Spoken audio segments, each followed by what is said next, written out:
2 a.m., my phone's at 5%, the Airbnb door won't unlock, and I have no one to call.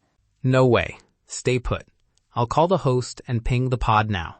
That was the night I learned how fragile travel feels without a few dependable people. Welcome to the Nomad Love and Community Podcast, Episode 12. I'm Sophia Chen with James Mitchell. Today we're talking Trustworthy Pods, how to create a tiny, portable safety net so the nomad life stops feeling like a solo mission and starts feeling shared. And quick promise, by the end, you'll have scripts to ask for help without shame, a simple vetting question set, and a 7-day checklist you can actually finish. No big clubs, no drama, just practical moves. Let's start with something that actually builds trust fast. Tiny, repeatable habits. Small rituals create a track record. People notice those little consistent things more than grand promises. Wait. After your morning run, send one short line. Landed today, working till 4, rooftop at 6. That single habit, done weekly, tells people you show up. It's 30 seconds, and it converts acquaintances into reliable contacts over time. Exactly. Another micro habit I recommend? Always post an arrival check-in within an hour of landing. Text or DM. Landed. Okay. Coffee Sunday? It's simple, but it signals predictability. People love predictability. And stack these into something you already do. Tuck the message into your post-shower routine, your morning run, whatever. Habit stack it, and you won't forget. People sometimes worry that creates an obligation, but when it's framed as a low-effort ritual, it's gift-giving without pressure. And it gives you data.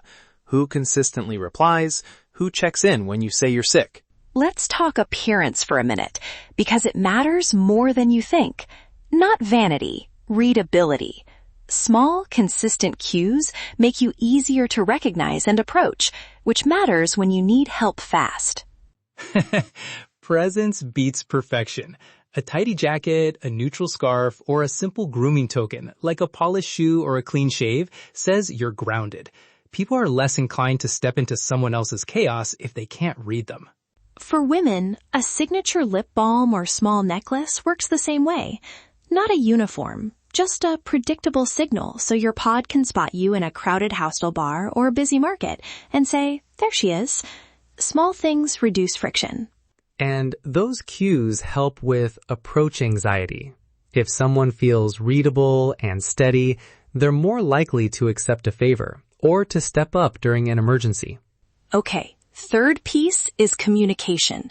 Simple onboarding, clear asks, and boundaries. But quick note before we demo, vetting matters. Ask small behavioral questions before you accept high-stakes favors. Hit us with the vetting. What are the 2 questions you use? Question 1. Tell me about a time you helped a friend. What did you do? That's behavioral. Question 2. If something serious happens, how do you want to be contacted? The first shows past behavior. The second sets logistics. No awkward pressure, just clarity. I'll add, if someone hesitates on the first, take that as data. Hesitation isn't necessarily bad, but it tells you to adjust expectations. Role play time. I'll be the person who needs help. Keep it natural. Don't do the robotic checklist. Hey, James. Sorry to ping late. I think I have a fever. My phone's at 7%. I'm at the Airbnb, and I'm not sure if I should head to urgent care or try to write it out. How bad are we talking? Can you stand and walk? Fever and steady breathing or shaking? I can walk slowly, but I'm dizzy. I don't want to blow up anyone's night. Can you find a clinic and ask someone from the pod to hold my flight check-in if I need to extend one night? Okay, breathe. Tell me the host name or the street. If you can't, send a screenshot of the booking. I'll find a clinic, call the host, and message Marco to watch the check-in. I'll check back in 15 minutes and confirm actions. Is 15 okay? Yes, 15 is perfect. That felt good, right? You didn't ask 100 questions. You offered clear next steps and a timing promise. That combination preserves dignity and reduces panic. Also, boundary moment. If someone asks for housing or big money, shift to a safe phrase or unsubscribe to financial favors and offer paid help options instead. Pods should supplement, not replace professional or paid solutions. Quick friction here. James, some listeners worry this all sounds transactional. Check-ins, signals, roles. Isn't that cold?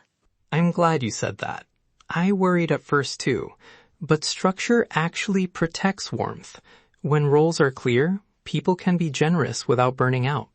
It's like a container for kindness. Exactly.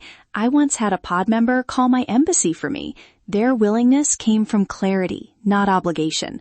We'd practiced a one-sentence escalation, and that removed awkwardness. All right, practical 1-week starter plan so you can actually test this. Day 1, pick 3 people. 1 local, 1 recurring coworker, 1 someone you've met and trust online. Send a short invite. Trying a tiny pod experiment. 20-minute coffee this week? Day 2. Run the 2 vetting questions, behavior and contact preference. Day 3. Agree on 1 micro-habit, like arrival check-ins. Day 4. Pick your appearance cue and share it. I'll wear a navy scarf on meetups. Day 5. Set 1 safety boundary and emergency contact method. Day 6. Try a low-stakes favor exchange. Pick something tiny. Day 7. Review. What worked? Who replied? Who didn't? Bonus tips. Keep pods small. 3 to 5 people is perfect. Rotate the on-call person weekly. Keep a shared note with timestamps of confirmations. Those logs calm you in the middle of the night. Fast wins before we close. Schedule a 20-minute virtual coffee this week and pick 1 consistent daily check-in time. And avoid assuming someone is your emergency contact until they've explicitly agreed.